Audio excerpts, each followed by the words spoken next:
ಒಂದು ಜೇಡ ಲಕ್ಷಗಟ್ಲೆ ರಸ ಇರುವ ಕೀಟ, ಸಕ್ಕಿಂಗ್ ಪೆಸ್ಟ್ ಅಂತ ನಾವೇನಂತೀವಿ, ಥ್ರಿಪ್ಸ್ ಅಂತ ನಾವೇನು ಹೇಳ್ತೀವಿ, ಫ್ಲೈಸು ಲಕ್ಷಗಟ್ಲೆ ಒಂದು ಜೇಡ ಕಂಟ್ರೋಲ್ ಮಾಡ್ತೈತಿ. 3 ಇಂಚ್ ನೀರ್ ಇತ್ತಪ್ಪ ಅಂತಂದ್ರ ಅಗದಿ ನಾನಾ ಸಾವ್ಕಾರ ಅಂತ ಹೇಳ್ತೀನಿ. ಅದ ಬಿಕ್ಕಾಕತ್ತಿತ್ತು ಗಪ್ಪ ಆತಪ್ಪ ಅಂದ್ರ ಮಕ್ಕ ಕರಗ್ ಮಾಡ್ಕೊಂಡ್ ಆಡ್ತೀನಿ. ಅಷ್ಟ ನಂದು ಒಕ್ಕಲ್ತನ ಗೊತ್ತಿರೋದು. ಇತ್ತೀಚೆಗೆ ನಮ್ಮ 60ರ ಹಂತದ ಕೃಷಿ ಗೊಂದಲದ ಕೃಷಿ, ರಾಸಾಯನಿಕ ಕೃಷಿನ ಅಲ್ಲ, ಅದು ಆಧುನಿಕ ಕೃಷಿ ಅಲ್ಲ, ಗೊಂದಲದ ಕೃಷಿ. ಇವತ್ತು ಅವನ ಬೆಳೆದಿದ್ದು ಅವನ ತಿನ್ನಕನ ಸಂಶಯ ಪಡಕತ್ತಾನ. ಏನ್ ಇವತ್ತೇನಾದ್ರೆ ನೀವು ಆಗ ನೋಡ್ರಿ, ಅವ ಫ್ಲವರ್ ಬೆಳಿತಾನ, ಅವ ಮನೆ ಪಲ್ಯ ಮಾಡ್ಕೊಂಡ್ ತಿನ್ನೋದನ್ನ ತಿನ್ನಗಲ್ಲ. ಅವ ಖಾಲಿ ಫ್ಲವರ್ ಮಾರ್ಕೆಟ್ ಕೇಳಕತ್ತೈತಿ, ಗೋಬಿ ಮಂಚೂರಿ ಬೇಕಂತಾರ, ತಿನ್ಸಾಕತ್ತಾರ. ಅಂತ ಕೃಷಿ ಆಗೈತಿ. ಬರ್ರಿ ಬೀಗ್ರ, ಊಟ ಮಾಡೋಣ. ಬಾಳ್ ಮಂದಾಗ್ಲಿ ತಗೋರಿ. ನಿಮ್ ಬಾಯಾರಿಕೆಯಿಂದ ಹಂಗ ಆಗ್ಲೇವಾ? ಇಲ್ಲಿ ನೋಡಪ್ಪ, ಯಾರೋ ಆರಾಮಾಗಿ ಹಣ್ಣುಗಳು ಸಂತೆ ಮಾಡವ್ರ. ಇಲ್ಲ, ಮೊನ್ನೆ ನಮ್ಮ ಮೇಡಮ್ ಅವರು ಸ್ವಲ್ಪ ಭಾಳ ದೈವಿ ಭಕ್ತರು. ಅವರು ಶ್ರಾವಣಕ್ಕೆ ಪೂಜೆ ಮಾಡ್ಯಾರ. ಮಾಡಿ ಇಲ್ಲಿ ನಮ್ಮ ಕೆಲಸ ಮಾಡೋರಿಗೆಲ್ಲ ಸೀರೆಯನ್ನು ಕೊಟ್ಟು. ಶ್ರಾವಣ ಪೂಜೆ. ಅವ್ರು ಸ್ವಲ್ಪ ದೈವಿ ಭಕ್ತರು. ಪೂಜೆ ಅದು ಸ್ವಲ್ಪ ಜಾಸ್ತಿ. ಯಾವ್ರು ಮೇಡಮ್ ಅವ್ರದ್ದು? ಅವ್ರದ್ದು ಮಾಲಿಂಗ್ಪುರ ರೀ. ಮಾಲಿಂಗ್ಪುರ.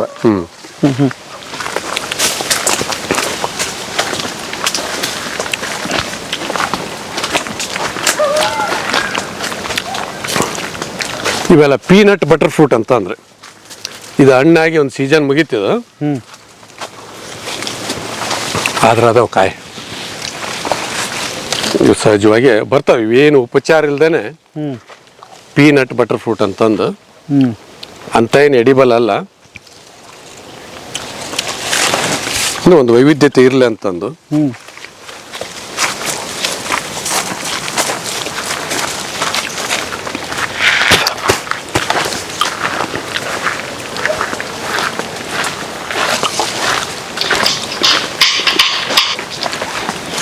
ಹಲೋ,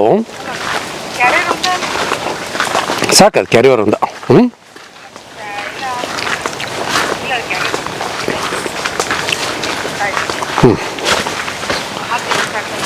ಇಲ್ಲ ಸಾಕಷ್ಟ.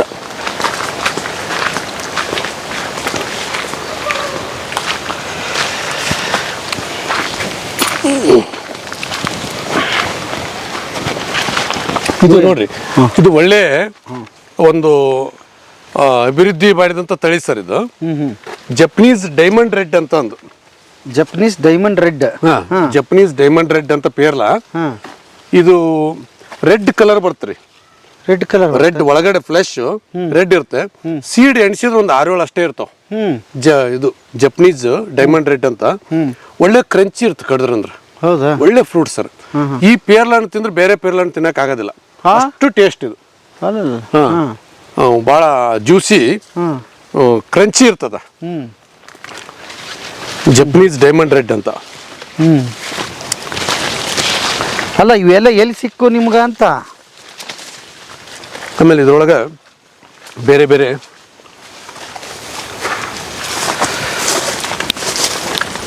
ಇದು ಗೋಡಂಬಿ ಸರ್, ಕ್ಯಾಶ್ಯೂ ಗೋಡಂಬಿ, ವೆಂಗೂರ್ಲ 4 ಅಂತಂದ. ಇದು ನಮ್ಗ ಈ ಮಳೆಗಾಲದಾಗ ಚಳಿಗಾಲದಾಗ ಇಲ್ಲಿ ನಮ್ ಕ್ಯಾಂಪ್ ಹಾಕಿಬಿಡ್ತಾವ್ರ ನಮ್ಮ ಹುಡುಗರು. ಇವೇನು ಕಾಯಿನ ಆರಿಸಿಟ್ಟಿರ್ತಾರ, ಒಂದು ಹಂಚಿಗೆ ತೂತಾಕಿ ಹುರಿದು ಬಿಡ್ತಾರ. ಹುರಿದು ಹೊಡ್ಕೊಂಡು ಈ ಆ ಗೋಡಂಬಿನ ಅವರ ಪ್ರೊಸೆಸ್ ಮಾಡಿ ಹೊಡೆದು ಬಿಡ್ತಾರೆ. ಇದೆಲ್ಲ ಬಾರಾಮಾಸಿ ಲೆಮನ್ ಸರ್ ಇದು. ಅಲ್ಲ, ಈಗ ಇತ್ತಿತ್ಲಾಗ ಮಾಡಿದಿರಾ ಇವನ್ನೆಲ್ಲ ನರ್ಸರಿ? ಈ ಮೊದ್ಲಿಂದ ಇದನ್ನ ಮಾಡ್ಕೊಂಡು? ಇಲ್ಲ, ಇದು ಹೆಚ್ಚು ಕಡಿಮೆ ಒಂದು 6-7 ವರ್ಷಲಿದ್ದಾನೆ ಐತೆ ಸರ್. ಒಂದು ಸೊ ಇಲ್ಲಿಗೆ ಬಂದವರವರು ಇದನ್ನೆಲ್ಲ ಪಾಠ ಮಾಡ್ತೀರಿ, ಬೇಕಾದವರು ಇದು ಹೇಳಿದ್ನಲ್ಲ ಸರ್. ಇದು ಏನೈತೆ ಅಂದ್ರೆ, ಇದು ಯಾವ್ದು ಕೂಡ ರಾಸಾಯನಿಕ ಇರೋದಿಲ್ಲ. ಈಗ ನೀವು ನೋಡಿದ್ರೆ ಗೊತ್ತಾಗತ್ತೆ. ಇದು ಇಲ್ಲಿ ಒಂಥರ ಇದು ಸಾವಯವ ನೈಸರ್ಗಿಕವಾಗಿ ಇಲ್ಲೇ ಸಸಿಗಳು ಸಿಗಂತದ್ದು. ಇದೆಲ್ಲ ನೇರಳೆಹಣ್ಣಿನ ಗಿಡ, ಇದ್ರ ಕೆಳಗನ ಅದಾವ ಈ ತರ. ಆಮೇಲೆ ಇಲ್ಲಿ ನೋಡಿ, ನಿಮ್ಗೆ ಈ ಸ್ಪೈಡರ್ ನೋಡಿದ್ರೆ ಗೊತ್ತಾಗತ್ತ ಇವ್ರು ರಾಸಾಯನಿಕ ಉಪಯೋಗ ಮಾಡ್ರೆ ಇಲ್ಲ ಅಂತ. ಈ ಸ್ಪೈಡರ್ ರಾಸಾಯನಿಕ ಉಪಯೋಗ ಮಾಡಿದ್ರೆ ಸ್ಪೈಡರ್ ಬರಲ್ಲ. ಹೌದೌದು. ಇದೇ ಸಕ್ಕಿಂಗ್ ಪೆಸ್ಟ್ ಇದು ಯಾರು ಕಂಟ್ರೋಲ್ ಮಾಡಿಬಿಡ್ತಾವ ಫ್ಲೈಸ್ನ ಏನ್ ಸರ್ ಇದು ಸ್ಪೈಡರ್ದು ದೊಡ್ಡ ಕೊಡುಗೆ ಐತೆ ಸರ್. ಸ್ಪೈಡರ್ ಬಗ್ಗೆ ಮಹತ್ವನ ನಮ್ಮ ರೈತರಿಗೆ ಹೇಳ್ಕೊಡೋಂಥವ್ರು ಇನ್ನೂ ಕೆಲಸ ಮಾಡ್ತಾ ಇಲ್ಲ. ಬರೀ ಆ ಔಷಧ ಹೊಡಿ ಈ ಔಷಧ ಹೊಡಿ ಬಟ್ ಸ್ಪೈಡರು ಒಂದು ಜೇಡ ಲಕ್ಷಗಟ್ಲೆ ರಸ ಇರುವ ಕೀಟ ಸಕ್ಕಿಂಗ್ ಪೆಸ್ಟ್ ಅಂತ ನಾವೇನಂತೀವಿ, ಥ್ರಿಪ್ಸ್ ಅಂತ ನಾವೇನ್ ಹೇಳ್ತೀವಿ, ಫ್ಲೈಸು ಲಕ್ಷಗಟ್ಲೆ ಒಂದು ಜೇಡ ಕಂಟ್ರೋಲ್ ಮಾಡ್ತೈತಿ. ದೊಡ್ಡ ಕೊಡುಗೆ ಐತೆ ಅದ್ರದ್ದು ಕೀಟ ನಿಯಂತ್ರಣದಲ್ಲಿ. ನಮ್ಮ ಕೃಷಿಕರಿಗೆ ಆಗತಕ್ಕಂಥ ಆರ್ಥಿಕ ಹಾನಿಯನ್ನ ಅದು ತಡೆಗಟ್ತೈತಿ. ಇದನ್ನ ನೋಡಿದಾಗ ನಿಮ್ಗೆ ಗೊತ್ತಾಗ್ಬೋದು. ನಾ ಹೇಳಕ್ಕಿಂತ ಇವರು ನೈಸರ್ಗಿಕ ಕೃಷಿ ಮಾಡಕ್ತಾ ಇದ್ದಾರೆ, ಇವು ರಾಸಾಯನಿಕ ಮುಕ್ತ ಇವು ಪ್ಲಾಂಟ್ಸ್ ಅಂತ. ಇದು ಬಾರಾಮಾಸಿ ಲೆಮನ್ ಸರ್. ಇದು ಥ್ರೋಟ್ ಇಯರ್ ಫ್ರೂಟಿಂಗ್ ಇರ್ತದ. ಒಂದು 100 ಗಿಡ ಹಚ್ಚಿದ್ರೆ ಒಂದು ಕುಟುಂಬ ಬದುಕತ್ತ. ಹೌದಾ? ಹೌದ್ರಿ. ಅದ್ರೊಳಗೆ ಒಂದು ಕುಪ್ಪೆ ಗಿಡ ಬೈ 1 get 1 ಫ್ರೀ ಇದ್ದಂಗ. ಒಳ್ಳೆ ಸ್ಕೀಮ್ ಇದು ಸರ್. ಒಂದು ಕುಪ್ಪೆ ಗಿಡ, ಒಳ್ಳೆ ಆರೋಗ್ಯಕರ ಕುಪ್ಪೆ ಗಿಡ. ಇಲ್ಲ ಅಸಾಧ್ಯ ಇವು ಏನದಾವ ಸರ್. ಜೀವ ಇಲ್ಲಿ ನೋಡ್ರಿ, ಈಗ ಇಲ್ಲಿ ನೋಡ್ರಿ ಇವೇನದಾವು ಪ್ರಕೃತಿ ಅದ್ಭುತವಾಗೈತಿ. ಇವೆಲ್ಲ ಒಂದ್ ವರ್ಷಕ್ಕೆ ಚಲೋ ಆಗ್ಬಿಡ್ತಾವ ಸರ್. ಎಲ್ಲ ಫ್ಲವರಿಂಗ್ ಚಲೋ ಆಗ್ಯಾವು ಗಿಡದೊಳಗನ. ಇವು ಒಂದು ವರ್ಷಕ್ಕೆ ಅವನಿಗೆ ಚೆನ್ನಾಗಿ ನೀರು ಗೊಬ್ಬರ ಸರಿಗೆ ಮೇಂಟೈನ್ ಮಾಡಿದ್ರೆ ಒಂದು ವರ್ಷಕ್ಕೆ ಅವನ ಆರ್ಥಿಕ ಬೆಲೆ ನಿರೀಕ್ಷೆ ಮಾಡಬಹುದು. ಎಲ್ಲ ಫ್ಲವರಿಂಗ್ ಸ್ಟಾರ್ಟ್ ಆಗ್ಯಾವ ನೋಡ್ರಿ. ಸ್ಯಾಂಡಲ್ವುಡ್ ಹಣ್ಣು ಪಕ್ಷಿಗಳಿಲ್ಲಿ ಒಳಗೆ ಬಂದ್ಬಿಟ್ರೆ ನೀವು ತಿನ್ರಿ, ನೀವು ಕೂಡ ತಿನ್ರಿ. It has anti ageing properties. ಇದು ನಿಮ್ಗೆ ಆಯುಷ್ಯನ ಹೆಚ್ಚು ಮಾಡ್ತೈತಿ. ಇದು ಗಂಧದ ಹಣ್ಣು. ಹೌದೌದು, ಮೊದಲನೇ ಸಾರಿ ನಾನಂತೂ ನೋಡ್ತಾ ಇರೋದು. ತಿನ್ರಿ. ಹೌದಾ? ತಿನ್ರಿ. ವೆರಿ ಪಲ್ಪಿ ಇರುತ್ತೆ, ವೆರಿ ಜ್ಯೂಸಿ ಇರುತ್ತೆ. ಆಮೇಲೆ ರೆಸಿಡ್ಯೂ ಫ್ರೀ ಇರ್ತೈತೆ. ಒಂಥರ ಹುಳಿ ಹುಳಿ ಸ್ವೀಟ್ ಸ್ವೀಟ್. ಹೌದೌದು. It has anti ageing properties. ಏನ್ ಸರ್?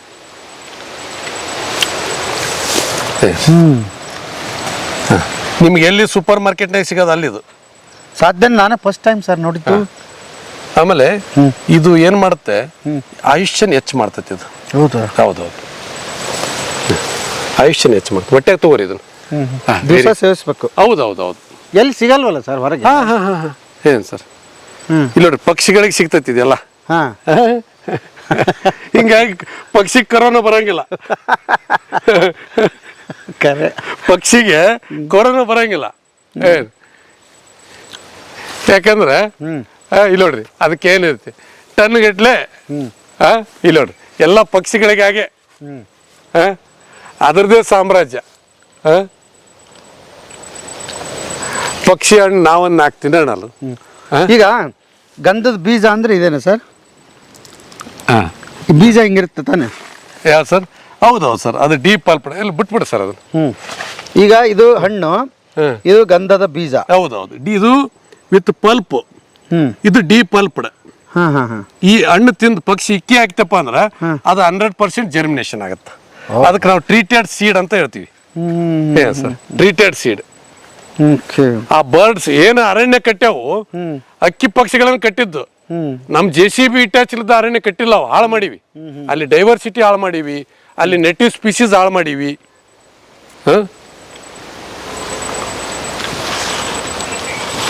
ನಮ್ಮ ಒಂದು ಗ್ರೀಡಿನೆಸ್. ಏನ್ ಸರ್?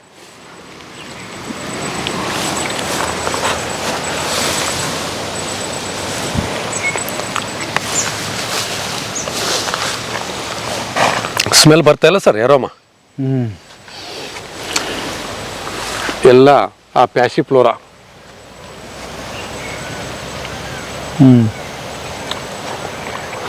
ಎಷ್ಟು ಬೋರ್ ಅದಾವ್ರಿ? ಇದೆಲ್ಲ ಕದಂಬ ಪುಷ್ಪ. ಕದಂಬ ಪುಷ್ಪ. ಕದಂಬ ಪುಷ್ಪ. ಇದೆಲ್ಲ ರಾತ್ಕಿ ರಾಣಿ, ನೈಟ್ ಕ್ವೀನ್ ರಾಣಿ. ಸರ್, ಹೆಸರು ನೋಡಿ ಹೆಂಗದ. ರಾತ್ಕಿ ರಾಣಿ. ಸರ್,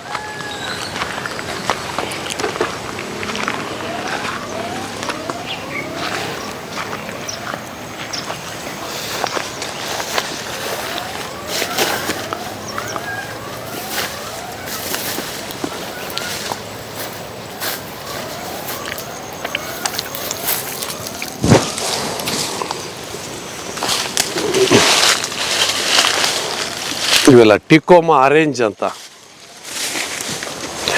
ಟಿಕೋಮಾ ಆರೆಂಜ್ ಅಂತ, ಟಿಕೋಮಾ ಆರೆಂಜ್ ಅಂತ. ಆಮೇಲೆ ಈಗ ಏನ್ ನಾವು ಹೂವ ಇದು? ಹಾ ಸರ್, ಏನಿದೆ ಅಂದ್ರೆ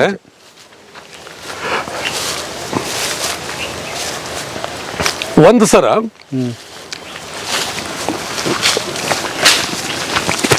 ನಾವು ಈ ಏನು ಶ್ರೀಗಂಧ ಬೆಳಿತೀವಿ, ನಾವೇನು ಶ್ರೀಗಂಧ ಬೆಳಿತೀವಿ,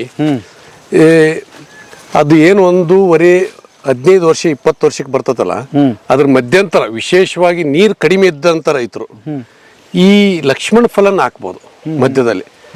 ಅಂದ್ರೆ ನಾವೇನು ವೈವಿಧ್ಯತೆ ಮಾಡ್ತೀವಿ, ನೇರಳೆ ಹಣ್ಣು, ಪೇರ್ಲ ಹಣ್ಣು, ಸೀತಾಫಲ, ರಾಮಫಲ, ಲಕ್ಷ್ಮಣ ಫಲ. ಇದು ಲಕ್ಷ್ಮಣ ಫಲ ಕೂಡ it is one of the best primary host, secondary host, intermediate host and permanent host for Sandalwood. ಶ್ರೀಗಂಧ ಕಟಾವಾಗೋವರೆಗೂ ಇದು ಆಶ್ರಯವಾಗಿ ಕೊಡ್ತೈತೆ ಅದಕ್ಕೆ. ಆಮೇಲೆ ತಾನು ಸಸ್ಟೈನ್ ಆಗುತ್ತೆ. ಹೇಳಿ ಆಮೇಲೆ ಕಟಾವ್ ಆದ್ಮೇಲೆ ಇವು ಕಂಟಿನ್ಯೂ ಇರ್ತಾವ? ಅದನ್ನು ಕಂಟಿನ್ಯೂ ಇರ್ತೈತಿ, ಇದು ಕಂಟಿನ್ಯೂ ಇರುತ್ತೆ. ಅದು 500 ಹೋಗಿ 1000 ಆಗಿರ್ತಾವೆ ಗಿಡ. ಏನು ಸರ್, ಇವು ಕೂಡ ಚೆನ್ನಾಗಿ ರೂಟ್ ಜೋನ್ ಎಲ್ಲ ಡೆವಲಪ್ ಆಗಿರ್ತಾವೆ. ಇದು 20 ವರ್ಷದ ಗಿಡ ಹೋಗಿ 30 ವರ್ಷದ ಅಕ್ಕಿಂತ ಹೋಗ್ತಿರ್ತಾವೆ. ಇವೆಲ್ಲ ಲಕ್ಷಣ ಫಲ, ಕ್ಯಾನ್ಸರ್ಗೆ ಬೆಸ್ಟ್ ಫ್ರೂಟು.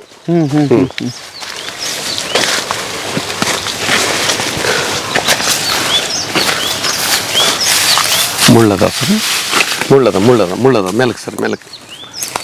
ಇದು ನೀವು ಕಾಡಿನಾಗ ಅಡ್ಡಾಕತ್ತೀರಿ. ಇದು ಕಾಡು ಕೃಷಿ. ಆಮೇಲೆ ಇಲ್ಲೇನಾಗತ್ತ,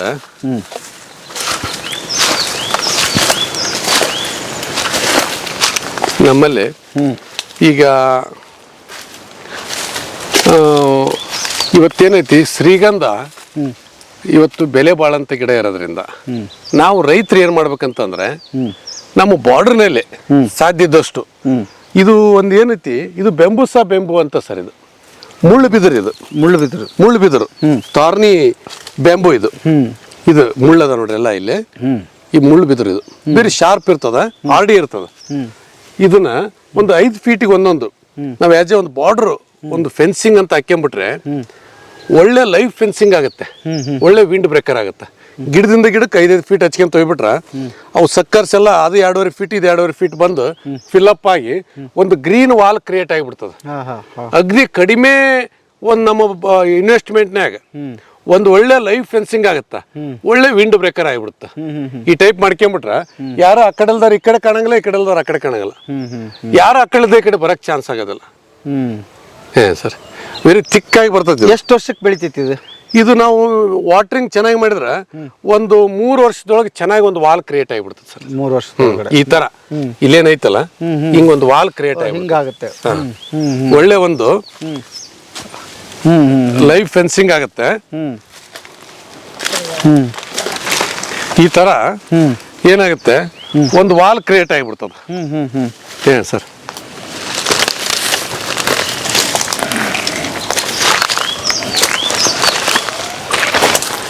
ಒಂದು ಒಳ್ಳೆ ವಾಲ್ ಕ್ರಿಯೇಟ್ ಆಗಿಬಿಡ್ತದೆ, ಒಳ್ಳೆ ಲೈವ್ ಫೆನ್ಸಿಂಗ್ ಆಗುತ್ತೆ. ಅಷ್ಟೇ ಅಲ್ಲ, ಇದು ಒಂದು ಒಳ್ಳೆ ಎಫೆಕ್ಟಿವ್ ವಿಂಡ್ ಬ್ರೇಕರ್ ಆಗಿ ಕೆಲಸ ಮಾಡ್ತದೆ. ಯಾವುದೇ ನಮ್ಮ ತೋಟಕ್ಕೆ ಒಂದು ಬ್ಯಾಸಿಗೆ ಒಳಗೆ ಬಿಸಿ ಗಾಳಿ ಸತನು ಇಲ್ಲಿ ಬ್ರೇಕ್ ಆಗುತ್ತೆ, ಇಲ್ಲಿ ಬ್ರೇಕ್ ಆಗಿ ಮತ್ತೆ ಫ್ಲೋ ಆಗ್ತಿರ್ತ. ಅಲ್ಲಿ ನಮ್ಮ ಒಳಗಡೆ ಏನಿರ್ತದ ಮಾಯಿಶ್ಚರ್ ರಿಟೇನ್ ಆಗ್ತದೆ. ಏನ್ ಸರ್, ಇದು ಒಂದು ಬರ ನಿರೋಧಕ ತಂತ್ರ ಅಂತ ಕೂಡ ಅನ್ಬೋದು. ಈಗ ಅದನ್ನು ಇದರಲ್ಲಿ ಇಟ್ಟಿದ್ರಿ, ಏನು ಸೇಲ್ಗೆ ಇದೆ? ಹೌದೌದು ಸರ್, ಈಗ ಇವು ಆರ್ಡರ್ ಬಂದಂಗೆಲ್ಲ ಕೊಡ್ತಿರ್ತೀವಿ ಸರ್. ಹೌದಾ? ಇವು ಶಿಫ್ಟ್ ಮಾಡಿ ಈಗ ಕೊಡ್ತಿರ್ತೀವಿ. Bamboo sir 1 2 3 4 these are all natural regenerated through bus droppings. ಆಮೇಲೆ ಭಾಳ ಜನ ಏನಂದ್ರೆ ಸಾಧ್ಯದಷ್ಟು ಹಸ್ತಕ್ಷೇಪ ಮಾಡ್ಕೊಂಡಂಥದ್ದು ಕಲ್ತು ಬಿಟ್ಟಿರ್ತಾರ. ಇಲ್ಲಿ ಏನೈತಿ, ಹಸ್ತಕ್ಷೇಪ ಮಾಡಬಾರ್ದು. ಈಗ ನೋಡ್ರಿ, ಗಿಡ ಪ್ರೂನಿಂಗ್ ಮಾಡ್ಬೇಕಾ ಅಂತ ಕೇಳ್ತಾರ. ಈಗ ಅಂತ ರೈತರಿಗೆ ಪ್ರೂನಿಂಗ್ ಮಾಡಬಾರ್ದು ಗಿಡನ.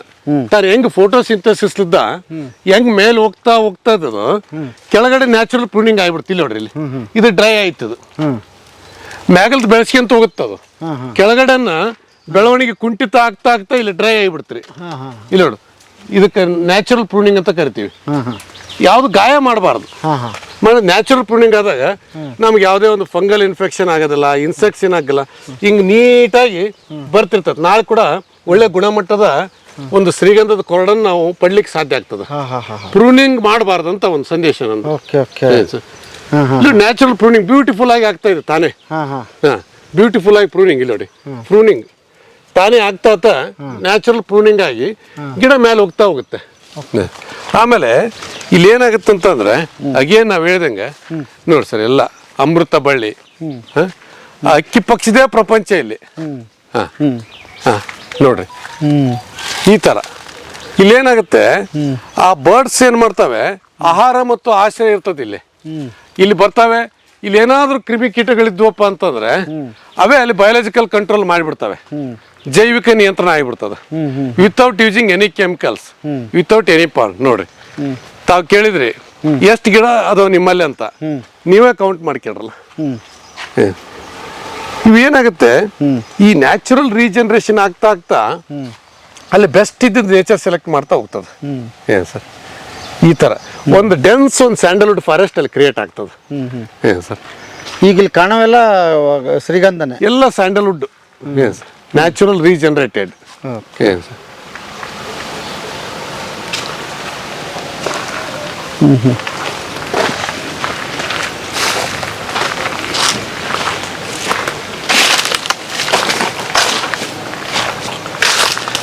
ಅಂದ್ರೆ ಇದು ಪಿತ್ರಾರ್ಜಿತ ಬಂದಿದ್ದ ಅಥವಾ ನೀವು ಕೊಂಡ್ಕೊಂಡಿದ್ದ ಸರ್? ಇಲ್ಲ ಸರ್, ಇವೆಲ್ಲ ಪರ್ಚೇಸ್ ಲ್ಯಾಂಡ್ಸೇ. ಪರ್ಚೇಸ್ ಹೇಳಿದ್ವಲ್ಲ, ನಮ್ಮ ತಂದೆಯವರು ಕೂಡ ಒಬ್ಬ ಸಣ್ಣ ರೈತನ ಮಗ. ಏನ್ ಸರ್, ಆಮೇಲೆ ನಮಗೆ ದಾಳಿಂಬೆ ನಮ್ಮನ್ನ ಕೈ ಹಿಡಿದಂತ ಬೆಳೆ, ನಮಗೆ ಆರ್ಥಿಕ ಶಕ್ತಿ ಕೊಟ್ಟಿದ್ದು ದಾಳಿಂಬೆ. ನಾವು ದಾಳಿಂಬೆ ಬೆಳೆಗಾರರಾಗಿ ಈಗ ನಮ್ಮ ದಾಳಿಂಬೆ ತೋಟ ಹೋಗಿ ಈಗ ಶ್ರೀಗಂಧದ ತೋಟ ಆಗಿ ಟ್ರಾನ್ಸ್ಫಾರ್ಮೇಶನ್ ಆಗ್ತಾ ಇದೆ. ಏನ್ ಸರ್, ತಂದೆಯವರು ಇಲ್ಲಿಗೆ ಬರ್ತಾರ? ಅಲ್ಲಿಗೆ ಹೋಗ್ತೀವಲ್ಲ ಸರ್ ನಾವು. ಅಲ್ಲಲ್ಲ, ತೋಟಕ್ಕೆ ಇಲ್ಲಿಗೆ ಬಂದಿರ್ತಾರೆ ಸರ್, ಬರ್ತಾರೆ, ತಂದೆಯವರು ಬರ್ತಾರೆ. ಸರ್, ಇಲ್ಲಿ ನೋಡ್ರಿ, ಇವೆಲ್ಲ ಡಾರ್ಕ್ ಬ್ಲ್ಯಾಕ್ ಇದೆ ನೋಡ್ರಿ, ಗಿಡ ಮಾತಾಡ್ತೈತೆ ನೋಡ್ರಿ, ಗಿಡ ಮಾತಾಡ ಐ ಆಮ್ ರೆಡಿ ಅಂದಂಗ ಅದು. ಹೌದಾ? ಕಟಾವಿಗೆ? ಹೌದು. ಎಷ್ಟು ವರ್ಷದ ಮರ ಸರ್ ಇವೆಲ್ಲ? ಆಲ್ರೆಡಿ ಒಂದು 16-17 ಆಲ್ರೆಡಿ ಆ ವಯಸ್ಸಿನ ಇದು ಕಾಣುತ್ತೆ ನೋಡ್ರಿ, ಅದು ಬ್ಲ್ಯಾಕ್ ಇದೆ ಈ ತರ. ಬಟ್ ಭಾಳ ದಪ್ಪ ಹಂಗ್ಲೇನು ಸರ್ ಇದು? Sandalwood is basically medium size species sir. ಎಲ್ಲಿ ಅತಿ ಹೆಚ್ಚು ನೀರು ಸಿಕ್ತು, ಅತಿ ಹೆಚ್ಚು ಫಲವತ್ತಾದ ಜಮೀನಿದೆ, ಅಲ್ಲೇ ವೆಜಿಟೇಟಿವ್ ಗ್ರೋತ್ ಜಾಸ್ತಿ ಆಗುತ್ತೆ. ಇದು ಕಲ್ಲು ಮಿಶ್ರಿತ ಕೆಂಪು ಮಣ್ಣು ಆಗಿರೋದ್ರಿಂದ ಮತ್ತು ಕಡಿಮೆ ನೀರನ್ನು ನಾವು ಕೊಡ್ತಾ ಇರೋದ್ರಿಂದ ಇಲ್ಲೇನಾಗುತ್ತೆ, ಪ್ಲಾಂಟು ವೆಜಿಟೇಟಿವ್ ಗ್ರೋತ್ ಕಡಿಮೆ ಇರುತ್ತೆ, ಇಲ್ಲಿ ಸ್ಟ್ರೆಸ್ನೇ ಬೆಳೀತದೆ, ಇಲ್ಲಿ ಸೆಕೆಂಡ್ರಿ ಮೆಟಾಬಲಿಸಮ್ ಆಗ್ತದೆ. ಇಲ್ಲಿ ಯಾವಾಗ ಸ್ಟ್ರೆಸ್ನೇ ಬೆಳೀತದೆ ಅವಾಗ ಈ formation of water and accumulation of oil ಜಾಸ್ತಿ ಆಗುತ್ತೆ. ಈಗ ನೋಡಿ, ಅವೆಲ್ಲ ಅರೌಂಡು 70 mm, 75 mm, ಈ ಥರ 80 mm. ಏನು ಸರ್,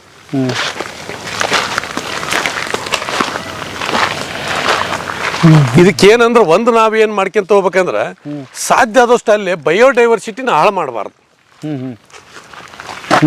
ಬಯೋಡೈವರ್ಸಿಟಿ ತಾನೇ ನಿರ್ಮಾಣ ಆಕ್ಯಂತ ಹೋಗ್ತಿರ್ತತೆ, ಹಾಳು ಮಾಡಬಾರ್ದು. ಆಮೇಲೆ ಈಗ ಎಕ್ಸಾಂಪಲ್ ಸರ್, ಒಂದು ಉದಾಹರಣೆ ಕೊಡ್ತೀನಿ ನಾನು. ಈಗ ಇಲ್ಲಿ ಇವೇನು ಸರ್, ಇವೆಲ್ಲ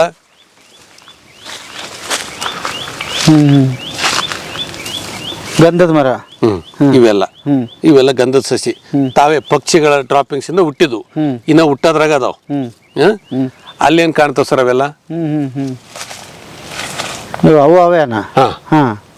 ಯಾಕೆ ಕನ್ನಡ ನಾಡು ಗಂಧದ ನಾಡು ಚಂದನದ ಬೀಡು ಅಂತವಂದ್ರೆ ಈ ಗಿಡಗಳು ಹೇಳಕತ್ತಾವ, ಈ ನೆಲ ನಂದು ಅಂತ ಹೇಳ್ತೈತಿ ಇದು ಅಂತ. ಅದ್ಭುತವಾದ ಸ್ಪೀಸೀಸ್ ಇದು. ಇಲ್ಲಿ ನಾನು ಏನಾದ್ರು ಒಂದು ರೊಟಿವೇಟರ್ ಹಾಕಿ ಗಾಡಿ ಹೊಡೆದು ಬಿಟ್ರೆ ಏನಾಗುತ್ತೆ? ಏನಪ್ಪ, ನನಗೆ ಕ್ಲೀನ್ ಇರ್ಬೇಕು ಅಂತ ಅಂದ್ರೆ ಎಲ್ಲ ಹಾಳಾಗಿ ಹೋಗ್ಬಿಟ್ಟು ನನಗೆ ಹಚ್ಚೋದು ಗೊತ್ತಿಲ್ಲ. ನನಗೆ ಹಚ್ಚೋದಂದ್ರೆ ಒಂದು 3 ಇಂಚ್ ನೀರು ಇತ್ತಪ್ಪ ಅಂತಂದ್ರೆ ಅಗದಿ ನಾನಾ ಸಾವ್ಕಾರ ಅಂತ ಹೇಳ್ತೀನಿ. ಅದ ಬಿಕ್ಕಾಕತ್ತಿತ್ತು ಗಪ್ಪ ಆತಪ್ಪ ಅಂದ್ರ ಮಕ್ಕ ಕರಗ್ ಮಾಡ್ಕೊಂಡ ಆಡ್ತೀನಿ. ಅಷ್ಟ ನಂದು ಒಕ್ಕಲ್ತನ ಗೊತ್ತಿರೋದು. ಆದ್ರ ಇವನೇನು ಭೂಮಿ ತಾಯಿ ತನ್ನ ಉಡಲ್ದಾಗ ಜೋಪಾನ ಮಾಡಕತ್ತಾಳ. ಏನ್ ಸರ್, ಅಂದ್ರೆ ಈ ರೋಡ್ ಗೀಡ್ ಎಲ್ಲ ನಿಮ್ಮ ಸಮರ್ಪಕವಾಗಿ ಮಾಡ್ಕೊಂಡು ಉಳಿದಿದ್ದೇನು ಟಚ್ ಮಾಡ್ಬಿಟ್ರಿ ಅಂತೀರಿ? ಹೌದು ಸರ್, ಹೌದು. ಇವು ನಮ್ಗೊಂಥರ ಫೈರ್ ಲೈನಿಂಗ್ ಇದ್ದಂಗೆ ಇವೆಲ್ಲ. ನಮ್ಗೆ ನಡಕ ಅಡ್ಡಾಡಕ ಮಾಡಕ ಏನ್ ಸರ್ ಹ್ಮ್ ಹಾ ಈ ತರ. ಆಮೇಲೆ ನೀವು ಇದು ಹಾಕಿದ ಮೇಲೆ ಯಾವ ಗೊಬ್ಬರನೂ ಇಲ್ಲಿವರೆಗೆ ಹಾಕಿಲ್ಲ, ಎಂಥದ್ದು ಇಲ್ಲ, ಏನಿಲ್ಲ. ಬರ್ರಿ ಸರ್ ಎಲ್ಲ ಗೊಬ್ಬರ. ಹಾ. ಈಗ ನಾವೇನ್ ಮಾತಾಡ್ತೀವಲ್ಲ ಸರ್, ಈಗ ಏನ್ ಅಂದಿವಿ ನಾವು, ಇದು ನಾವು ಏಟ್ ಗೊಬ್ಬರ ಹಾಕ್ತಿವಿ ಸರ್ ಇಲ್ಲಿ ನೋಡ್ರಿ. ಈಗ ಹಾ ಇಲ್ಲೇನ್ ಬಿಟ್ಟಿವಿ ಹಾ. ಫಾರ್ ಎಕ್ಸಾಂಪಲ್ ಇಲ್ಲಿ ನೋಡೋಣ ಗೊಬ್ಬರ ಏಟ್ ಅಂತ. ಇಲ್ಲಿ ಬರ್ರಿ ಎಷ್ಟು ಹಾಕ್ತಿವಿ ನಾವು. ಆ ಪಕ್ಷಿಗಳ ಡ್ರಾಪಿಂಗ್ಸು, ಆಮೇಲೆ ಈ ತ್ಯಾಜ್ಯ, ಆ ಬರ್ಡ್ಸ್ ಡ್ರಾಪಿಂಗ್ಸ್ನಾಗನ ಇಲ್ಲಿ ನೋಡ್ರಿ. ಓ ಏಕ್ ಗೊಬ್ಬರನೂ ಐತಲ್ಲ ಸರ್. ಹಾಂ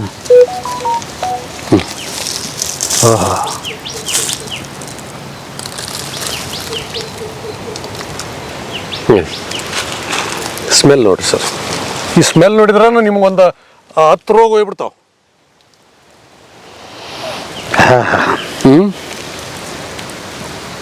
ರವಿ ನೀನು ನೋಡ್ಬೇಕಿದ್ನ ನೋಡ.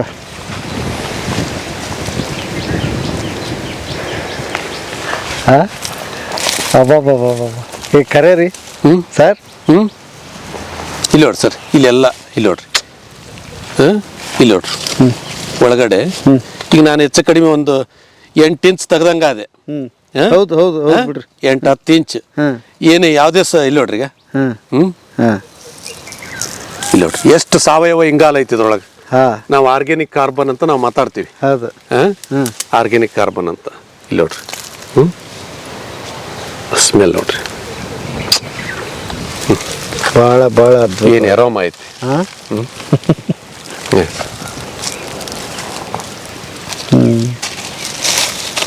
ಇಲ್ಲಿ ನೋಡ್ರಿ ಎಷ್ಟು ಜೀವಾಣುಗಳು.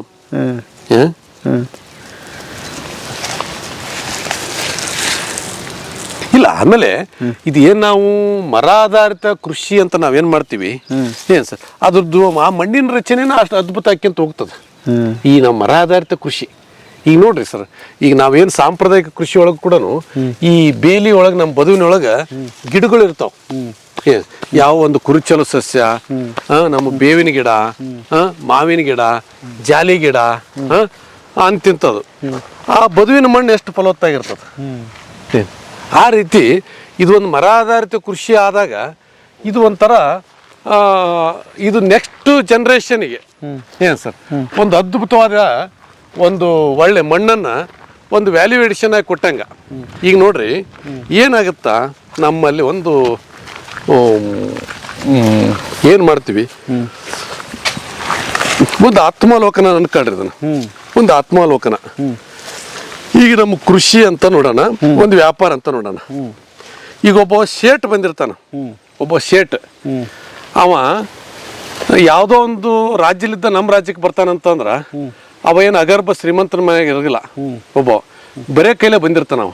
ಅಂದ್ರೆ ಮಿಕ್ಕಿ ಗೂಳೆ ಬಂದಂಗೆ ಅವ್ರು ಬಂದಿರ್ತಾರ. ಏನೋ ಒಂದು ಸಣ್ಣ ಒಂದು ಒತ್ತ ಬಂಡ್ಯಾಗ ವ್ಯಾಪಾರ ಮಾಡ್ಕೊಂತ ಹೋಗ್ತಾನ. ಆಮೇಲೆ ಒಂದು ನಮ್ಮ ಊರಾಗನ ಒಂದು ಮೇನ್ ಮಾರ್ಕೆಟ್ನಾಗ ಒಂದು ಬಾಡಿಗೆ ತೊಗೊತಾನ. ಹಿಂದಗಡೆ ಅಷ್ಟ ತನ್ನದ್ಲೇನ 4-8 ವರ್ಷ ಹೋದ್ಲೇನ ಸ್ವಂತ ಜಾಗ ತೊಗೊಂಡು ಒಂದು ದೊಡ್ಡದು ಬಿಲ್ಡಿಂಗ್ ಕಟ್ತಾನ. ಅಲ್ಲಿ ಸ್ವಂತ ಬಿಲ್ಡಿಂಗ್ನಾಗ ಒಂದು ದೊಡ್ಡ ಅಂಗಡಿ ಚಲೋ ಮಾಡ್ತಾನ. ಅಷ್ಟಂತಲೇ ನೆಕ್ಸ್ಟ್ ಜನ್ರೇಷನ್ ಮಕ್ಕಳು ಬರ್ತಾರೆ. ಒಬ್ಬ ಒತ್ತ ಬಂಡ್ಯಾವಿದ್ದಾವ ಆ ಮಕ್ಕಳಿಗೆ ವಿತ್ ಅಟ್ಯಾಚ್ ಗೋಡನ್ ಒಂದು ಒಳ್ಳೆ ಅಂಗಡಿ ಮಾಡಿರ್ತಾನ ನಾವು ನೆಕ್ಸ್ಟ್ ಜನ್ರೇಷನಿಗೆ. ಇನ್ನು ಮತ್ತೆ ಅವ ನೆಕ್ಸ್ಟ್ ದೊಡ್ಡ ಉದ್ಯಮಿಗಳಾಗ್ತಾರ ಅವರೆಲ್ಲ. ಇದು ಒಂದು. ಇನ್ನೊಂದು ಕೇಸ್ ಸ್ಟಡಿ ತಗೋ, ನಮ್ಮ ರೈತರು, ನಮ್ಮ ಅಜ್ಜ ಜಮೀನ್ದಾರ, ನಮ್ಮ ಮುತ್ತಜ್ಜ ಅವ 100 ಎಕರೆ ಜಮೀನ್ದಾರ. ಸಣ್ಣ ಜಮೀನ್ದಾರ ಅಲ್ಲ, 10-20 ಎಕರೆ ಇಲ್ಲ, 100 ಎಕರೆ ಜಮೀನು. ಉದಾಹರಣೆ, ಅವಾಗ 5 ಜನ ಮಕ್ಕಳು. 5 ಜನಕ್ಕೂ ಏನ್ ಮಾಡಿದ ನಮ್ಮ ಮುತ್ತಜ್ಜ ನಮ್ಮ ಅಜ್ಜಗ 20 ಎಕರೆ ಹೊಲ ಕೊಟ್ಟ. ಹೊಲ ಮಾರಿಲ್ಲ ಅವರು. ಹೊಲ ಹೆಂಗಿದ್ದಂಗಾಯ್ತು, ಒಂದು ಗುಂಟೆನ ಮಾರಿಲ್ಲ. 20 ಎಕರೆ ನಮ್ಮ ಅಜ್ಜಗ್ ಬಂತು. ನಮ್ಮ ಮುತ್ತಜ್ಜಗ 100, ನಮ್ಮ ಅಜ್ಜಗ 20. ಅಜ್ಜನ ಮಕ್ಕಳು 5 ಮಂದಿ, 4 ಎಕರೆ ಬಂತು. ಒಳ್ಳೆ ಈಗ ಎಲ್ಲ ಈಗ ಫ್ಯಾಮಿಲಿ ಪ್ಲಾನಿಂಗ್ ಎಲ್ಲ ನಡೆದು ಸಣ್ಣ ಕಡಿಮೆ. ಈಗ 2-3 ನಡೀತಾರ. 2 ಅಂತ ಹಿಡ್ಕೊಳ್ರಿ. ಈಗ ನಮ್ಮಪ್ಪಗ 4 ಎಕರೆ ಬಂತು. ನಮ್ಮ ಮುತ್ತಜ್ಜ 100 ಎಕರೆ ಜಮೀನ್ದಾರ. ಹಾ, ನಮ್ಮಪ್ಪಗ ಎಷ್ಟು ಬಂತು? 4 ಎಕರೆ ಬಂತು. ಇಬ್ಬರು ಮಕ್ಕಳಿಗೆ ಅನ್ಸ್ತಾನ ಎಷ್ಟು ಎಕರೆ ಬಂತು? 2 ಎಕರೆ. 2 ಎಕರೆ ಬಂತು. ಇವತ್ತು ಒಬ್ಬ ಜಮೀನ್ದಾರ ಮರಿ ಮೊಮ್ಮಕ್ಕಳು ನಾವ್ ಎಲ್ಲಿಗೆ ಬಂದಿವಿ? 2 ಎಕರೆ. ಅತಿ ಸಣ್ಣ ರೈತರಾಗಿ ಹೋದ್ವಿ, ಬದುಕಟ್ಗೆನಂತ ಸ್ಥಿತಿ. ಆದ್ರ ಒಬ್ಬ ವ್ಯಾಪಾರಿ ಏನ್ ಮಾಡಿದ? 2 ಎಕರೆ 100 ಎಕರೆ ಮಾಡಿದ. ಹಂಗ ನಾವೇನಿವತ್ತು ನಮ್ಮ ಸಂಪನ್ಮೂಲಗಳು ಏನದಾವ್, ನಮ್ಗೆ ಅವೈಲೇಬಲ್ ರಿಸೋರ್ಸ್, ಅವೈಲೇಬಲ್ ಅಪಾರ್ಚುನಿಟೀಸ್ ಇವತ್ತೇನದಾವ್, ಅದ್ರ ಮುಖಾಂತರ ಇವತ್ತು ನಾವೊಂದು ಒಳ್ಳೆ ಗಟ್ಟಿಮುಟ್ಟಾದ ಮನೆತನ ಕಟ್ಬೋದಲ್ಲ. ಜೊತೆಗೆ ಇವತ್ತು ಇಲ್ಲಿ ಮಳೆ ಆತಪ್ಪ ಅಂದ್ರ, ಇವತ್ತೇನು ನಮ್ದು ಈ ಒಂದು ತೋಟದಾಗ ಮಳೆ ಆತಪ್ಪ ಅಂತಂದ್ರೆ 1 ಹನಿ ನೀರು ಕೂಡ ಹೊರಗೆ ಹರಿಗಿಲ್ಲ, ಇಲ್ಲೇ ಕುಡಿಯತ್ಲೆ ಸರಿಯಾಗತ್ತ. ಏನೋ ಒಂದು 550-600 ಮಿಲಿಮೀಟರ್ ಮಳೆ ಆದ್ರೆ ಇಲ್ಲೇ ಹಿಂಗಿ ಬಿಡ್ತಿದ್ ನೀರೆಲ್ಲ. ಯಾಕಂದ್ರೆ ಬೇರುಗಳು ಈ ಒಂದು ಬಹುಮಡಿ ಇರೋದ್ರಿಂದ ಸಂಪೂರ್ಣ ಅಂತರ್ಜಲ ಕಳಿಸ್ಬಿಡ್ತಾವ. ಇವೆಲ್ಲ ಒಳಗೆಲ್ಲ ಗುದ್ದು ಬಿದ್ದಾವ್. ಈ ಏದ ಗುದ್ದು ಮಾಡೈತಿ, ಆಮೇಲೆ ಈ ಯಗ್ಣ ಗುದ್ದು ಮಾಡ್ಯಾವು, ಆಮೇಲೆ ಉಡ ಗುದ್ದು ಮಾಡ್ಯಾವು, ಆವು ಸರೀಸೃಪಗಳು ಇಲ್ಲೇನು ಗುದ್ದು ಮಾಡ್ಯಾವಲ್ಲ. ಒಂದು ಗುದ್ದು ಮುಚ್ಚಾಕ 1 ಲಕ್ಷ ಲೀಟರ್ ನೀರು ಬೇಕು. ಏನ್ ಸರ್, 1 ಲಕ್ಷ ಲೀಟರ್ ಬೇಕು ಅಂತ ಗುದ್ದು ಮಾಡ್ಯಾವ. ಇವತ್ತು ಮಳೆ ಆತಪ್ಪ ಅಂದ್ರ ಈ ಗಿಡದ ಮೇಲೆ ಬಿದ್ದು, ಈ ಸೆದಿ ಮೇಲೆ ಬಿದ್ದತ್ಲೇನ ಓಡ ನೀರು ಇಲ್ಲೇ ನಡೆಯಂಗಾತು, ನಡೆ ನೀರು ಅಲ್ಲಿ ಬಂದು ನಿಂದ್ರಂಗಾತು, ನಿಂತು ಅಲ್ಲೇ ಮಕ್ಕೊಂಡ್ಬಿಡ್ತೈತಿ. ಯಾವಾಗ ಅಲ್ಲೇ ಮಕ್ಕಂತೈತಿ ಅಂದಾಗ ಅಲ್ಲಿ ಏನಾಯ್ತು, ಅಲ್ಲೇ ಈ ನಮ್ಮ ರೇನ್ ವಾಟರ್ ಹಾರ್ವೆಸ್ಟಿಂಗ್ ಅಲ್ಲೇ ಆಗಿಬಿಡ್ತು. ಮಳೆ ನೀರು ಕೊಯ್ಲು ನಾವು ದೊಡ್ಡ ಟ್ಯಾಂಕ ಮಾಡ್ಬೇಕಾಗಿಲ್ಲ, ನಮ್ಮ ಹತ್ರ ಮಾಡಿವಿ ಕ್ಯಾಚ್ಮೆಂಟ್ ಏರಿಯಾ. ಬೇರೆ ಕಡೆ ಹೋಗೋ ನೀರೆಲ್ಲ ಇಲ್ಲಿ ನಿಂದ್ರಿಸ್ತೀವಿ, ಅಲ್ಲೇ ನಿಂದಿರ್ತತಿ, ಹಿಂಗ್ತತ. ಇದು ಕೂಡ ಬರೀ ಗಿಡ ಮರಗಳ ಒಂದು ಸಂಕೀರ್ಣ ಅಲ್ಲಿದು. ಇದು ಒಂದು ರೇನ್ ವಾಟರ್ ಹಾರ್ವೆಸ್ಟಿಂಗ್ ಒಂದು ಟ್ಯಾಂಕೇ. ಇದು ಒಳಗೆ ಟ್ಯಾಂಕ್ ಐತಿ ಇದ್ರಾಗ. ಏನ್ ಸರ್, ಇಲ್ಲಿ ಕಾಣ್ತಾ ನೋಡ್ರಿ ನಿಮ್ಗೆ ಗುದ್ದು, ಸಣ್ಣ ದೊಡ್ಡವು, ದೊಡ್ಡ ಬಿಲಗಳನ್ನ ಅದಾವ ಇದ್ರಾಗ. ಏನ್ ಅವೆಲ್ಲ ತುಂಬಿ ನೀರು ಮುಂದಕ್ಕೆ ಹೋಗ್ಬೇಕು. ಹೆಂಗ್ ಸಾಧ್ಯ ಆಗತ್ತಾ? ಅವು ಕೂಡ ಇಲ್ಲಿ ಒಳ್ಳೆ ಕೆಲಸನೇ ಮಾಡ್ತಾ ಇದಾವು. ಹೆಗ್ಗಣ. ಹೌದು, ಡೆಫಿನೆಟ್ಲಿ ಮನುಷ್ಯ ಒಬ್ಬವ ಡಿಸ್ಟ್ರಕ್ಟಿವ್ ಇರೋದು, ಅವೆಲ್ಲವು ಕನ್ಸ್ಟ್ರಕ್ಟಿವ್ ಅದಾವ. ಹಾ, ಏನ್ ಸರ್, ಈಗ ನೋಡ್ರಿ ನೀವು ಇಲ್ಲಿ ಎಷ್ಟು ಪಕ್ಷಿಗಳು ಹೋಗ್ಯಾವು, ಎಷ್ಟು ಪ್ರಾಣಿಗಳು ಅಡ್ಡಾಡ್ಯಾವು. ಒಂದರ ಏನಾರ ಕಾಣುತ್ತಾ ನಿಮ್ಗೆ ಅದ್ರ ಕೂನ? ಇಲ್ಲ. ಸಾವಿರಾರು ಪಕ್ಷಿ ಪ್ರಾಣಿಗಳಲ್ಲಿ ಅಡ್ಡಾಡವು, ಒಂದರ ಏನಾರ ಕೂನ್ ಕಾಣತೈತೆ? ಇಲ್ಲ. ಯಾವ ಡಿಸ್ಟ್ರಾಕ್ಟ್ ಮಾಡಿಲ್ಲ. ಇಲ್ಲಿ ಒಂದು 10 ಮಂದಿನ ಅಡ್ಡಾಡ್ಸಿಬಿಡ್ರಿ, ಇಲ್ಲಿ ನೋಡ್ರಿ, ಇಲ್ಲಿಗ ಗಂಧದ ಗಿಡಗಳು ಒಂದು 10 ಬೇರೆ ಮನುಷ್ಯ ಅಡ್ಡಾಡ್ಬಿಡ್ಲಿ, ಇಲ್ಲೊಂದು ಕರಿಕ್ ಸತ ನಾಟಕಲ್ಲ. ಕರಿಕ್ ಅಂತ ಮಂಡ್ ಅಂತೀವಲ್ಲ, ಕರಿಕ್ ಸತ ಸುಟ್ಟೋಗುತ್ತ ಅಂತ ಮನುಷ್ಯನ ಲೆಕ್ಕ. ಏನ್ ಸರ್, ಇವೆಲ್ಲ ಇದನ್ನೆಲ್ಲ ದಾಟಿ ಹೋಗ್ಬೇಕಲ್ಲ ನೀರು. ಏನ್ ಸರ್, ಬಟ್ ಹುಳ ಉಪ್ಪಿಡಿದೇನು ಭಯ ಇಲ್ಲ ಸರ್? ಈಗ ಹಾವು ಗೀವು ಅಂತಂದ್ರೆ ಆ ಥರ ಇಲ್ಲ. ಆಮೇಲೆ ಏನಾಗ್ತದ, ಇರ್ತಾವೆ ಅವು ಇರೋ ಜಾಗದಾಗ ನಾವು ಬಂದೀವಿ. ಇರ್ತಾವೆ, ಬಟ್ ಯಾವುದು ತೊಂದರೆ ಕೊಡೋದಿಲ್ಲ ಸರ್. ಕೊಡೋದಿಲ್ಲ. ಏನ್ ಸರ್, ಯಾವುದು ತೊಂದರೆ ಕೊಡೋದಿಲ್ಲ ಇಲ್ಲಿವರೆಗೂ ನಮ್ಮಲ್ಲಿ ಅಂತೂ. ಈಗ ಇವು ಗೊತ್ತೇ ಆಗಲ್ಲ, ಎಲ್ಲಿ ಬೇಕಲ್ಲಿ ಓಡಾಡ್ತೀರಿ, ಏನೋ ಮಾಡಿ ಅವು ಗೊತ್ತಾಗಲ್ಲ. ಇಲ್ಲ, ಆಮೇಲೆ ಗೊತ್ತಾಗಲ್ಲ. ಇಲ್ಲ ಸರ್, ಇಷ್ಟು ಸಂವೇದನಶೀಲತೆ ಇರ್ತಾವಲ್ಲ ನಮ್ಗೆ. ಹೆಚ್ಚು ಕಡಿಮೆ ನಾವು ಭಯ ಪಡೋದಂದ್ರೆ ಸ್ನೇಕಿಗೆ, ಆವಿಗೆ ಅಲ್ಲ.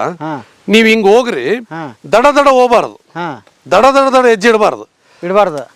ನೀವ್ ಎಂತ ಥಿಕ್ ಫಾರೆಸ್ಟ್ ನಾಗಾರ ಹೋಗ್ರಿ, ಈ ಹಾವುಗಳದ್ದು ಹೇಳ್ತೀನಿ, ದಡ ಹೋಗ್ಬಾರ್ದು. ಈಗ ನಾವ್ ಇದ್ರಾಗ ಅಡ್ಡಾಡ್ತೀವಿ, ದಡ ಹೋಗ್ಬಾರ್ದು. ಮೆಲ್ಕ್ ಹೆಜ್ಜೆ ಹಾಕ್ರಿ, ಸ್ಲೋ ಆಗಿ ಹಾಕ್ರಿ. ಅವು ನಮ್ಮನ್ನ ಕಡ್ದು ಹೊಟ್ಟಿ ತುಂಬಿಕೆನೋದಿಲ್ಲ. ಅವಕ್ಕ ಅವು ತಮಗ ಜೀವೋಪಾಯಲ್ಲಿದ್ದ ನಮ್ಮ ಮೇಲೆ ಇದನ್ನ ಮಾಡ್ತಾವ ಬಿಟ್ರೆ, ಇಲ್ಲೇ ಹಿಂಗ್ ನಾವ್ ಏನ್ ಸ್ಲೋ ಹೆಜ್ಜೆ ಇಟ್ಕಂತ ಹೋದ್ರಂದ್ರೆ ಆ ವೈಬ್ರೇಷನ್ ಗೊತ್ತಾಗ್ತೈತೆ. ಅವಕ್ಕ ಅವು ನಮ್ಮಿಂದ ಸರ್ಕೊಂಡ್ಬಿಡ್ತಾವ. ಹಿಂಗಾಗಿ ಸ್ವಲ್ಪ ನಾವು ಸ್ಲೋ ಆಗಿ ಮೂವ್ ಆಗ್ಬೇಕು, ದಡ ಹೆಜ್ಜೆ ಇಡಬಾರ್ದು. ನಾವು ಯಾವಾಗಲೂ ಕಾಡು ಕೃಷಿ ಮಾಡೋ ರೈತರು ದಡ ಹೆಜ್ಜೆ ಇಡಬಾರ್ದು. ಸ್ಲೋ ಆಗಿ ನಾವು ಮೂವ್ ಹಾಕತ್ತಿದಪ್ಪ ಅಂದ್ರೆ ಅವು ಸರ್ಕೊಂಡ್ಬಿಡ್ತಾವ. ಓಕೆ. ಅಷ್ಟು ಅವಕ್ಕೆ ಆ ಒಂದು ಸೂಕ್ಷ್ಮ ಸಂವೇದನೆ ಇರ್ತದೆ. ಸರ್ ಇವೇನು ರಕ್ಕಸ್ ಬಳ್ಳಿ ಹಿಂಗೆ ಬೆಳೆದಿರಿ? ಇದು ಒಂದು ಸ್ಪೀಸೀಸ್ ಸರ್ ಇದು. ಏನಿದಾವೆ ನಾವು ದೇವಬಳ್ಳಿ ಅಂತೀವಿ, ಅದೇ ಸ್ಪೀಸೀಸ್ ಇದು. ಇವು ನಮ್ಮ ನಿರಂತರ ಪ್ರಯೋಗಗಳು ಇರ್ತಾವ ಸರ್. ಇದು ಎದಕ್ಕಪ್ಪ ಅಂತಂದ್ರೆ ಅಗೇನ್ ನಮಗೆ ಪ್ರೊಟೆಕ್ಷನ್ ಆಸ್ಪೆಕ್ಟಿಗೆ ಇದು ನಮ್ಮ ನಿರಂತರ. ಈಗ ಕೃಷಿ ಅಂತಕ್ಕಂಥದ್ದು ಕೇವಲ ಒಂದು ಆದಾಯದ ಮೂಲ ಆಗಿರಲಿಲ್ಲ. ಕೃಷಿ ಅಂತಕ್ಕಂಥದ್ದು ಆಮೇಲೆ ಕೃಷಿಕ ಅವನು ಮತ್ತು ಕೃಷಿ ಭೂಮಿ ಯಾವ ರೀತಿಯಾಗಿ ಅವರು ಹೋಗ್ತಿತ್ತಪ್ಪ ಅಂತಂದ್ರೆ ಅದು ಒಂದು ಬದುಕಿನ ರೀತಿಯಾಗಿತ್ತು, ಸ್ಟೈಲ್ ಆಫ್ ಲಿವಿಂಗ್ ಅಂತ ಹೇಳ್ತೀವಿ. ಜೊತೆಗೆ ಆ ಒಂದು ಕೃಷಿ ಭೂಮಿ ಅವನ ಒಂದು ಯೋಗ ಶಾಲೆ ಆಗಿತ್ತಂತದು, ಅದು ಒಂದು ಯಾಗ ಶಾಲೆ ಆಗಿತ್ತಂತ, ಅದು ಒಂದು ಪ್ರಯೋಗ ಶಾಲೆ ಆಗಿತ್ತಂತ, ಅದು ಒಂದು ಪಾಠ ಶಾಲೆ ಆಗಿತ್ತಂತ. ಯಾಕಂದ್ರೆ ನಾವೇನಿವತ್ತು ಕುಂಟಿ, ಕೂರ್ಗಿ, ಕುರ್ಚಿಗಿ ಇದನ್ನೇನು ಕೃಷಿ ವಿಶ್ವವಿದ್ಯಾಲಯ ಬಂದ ಮೇಲೆ ಇದಾಗಿಲ್ಲ. ಕೃಷಿ ವಿಶ್ವವಿದ್ಯಾಲಯ ಬಂದ್ಮೇಲೆ ನಮ್ಮ ಒಕ್ಕಲ್ತನ ಚಲೋ ಮಾಡಿವನು ಇಲ್ಲ. ಸುಮಾರು ಶತಮಾನಗಳಿಂದಲೂ ರೈತ ವಿಜ್ಞಾನಿ ಅವನ ನಿರಂತರ ಆ ಒಂದು ಹೌ ಬೆಸ್ಟ್ ಒಂದು ಇದು ಮಾಡ್ಕೊಂತ ಅವನು ಒಂದು ನಿರಂತರ ಒಂದು ಸಂಶೋಧನೆ ಸಂಶೋಧನೆ. ಇತ್ತೀಚೆಗೆ ನಮ್ಮ 60ರ ನಂತರದ ಕೃಷಿ ಗೊಂದಲದ ಕೃಷಿ, ರಾಸಾಯನಿಕ ಕೃಷಿನ ಅಲ್ಲ, ಅದು ಆಧುನಿಕ ಕೃಷಿ ಅಲ್ಲ, ಗೊಂದಲದ ಕೃಷಿ. ಇವತ್ತು ಅವನ ಬೆಳೆದಿದ್ದು ಅವನ ತಿನ್ನಕನ ಸಂಶಯ ಪಡಕತ್ತಾನ.